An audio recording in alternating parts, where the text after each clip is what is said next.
The things that I'm really looking for are clues to see how long something has been there, right? First of all, how big is the lesion? So typically things that are larger tend to be more suspicious. Of course, all cancers start from one cell, but there's something that we call doubling time, and lung cancers or really any cancers tend to grow at a faster rate than things that are benign. Things that are benign can absolutely grow. We see this, and that can be totally normal. It's just that typically what we call this volume doubling time for lung cancer it would be less than 400 days. And so, if you think about that, it's like a little over a year, right?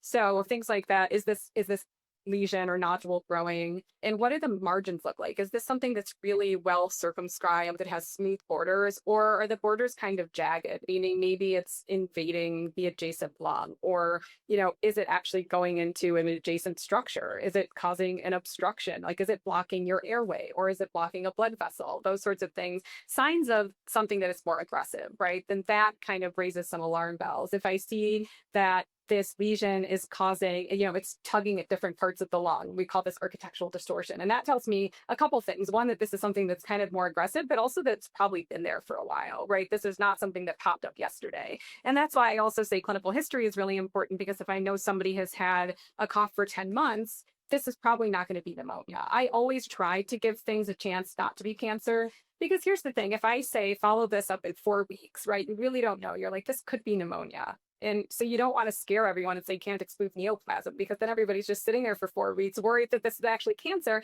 And if it isn't cancer and it goes away, then great. And if it is, 4 weeks is not going to make a difference. It just, I mean, for a large majority of cases, it's just not. And then at least you've given that person, some peace of mind for at least 4 weeks. And then you can hit the ground running with, treatment options and that sort of thing. We hope you liked this video. To support cancer research and get clear, expert answers about cancer, follow us and visit crackingcancer.org to join the Cracking Cancer community.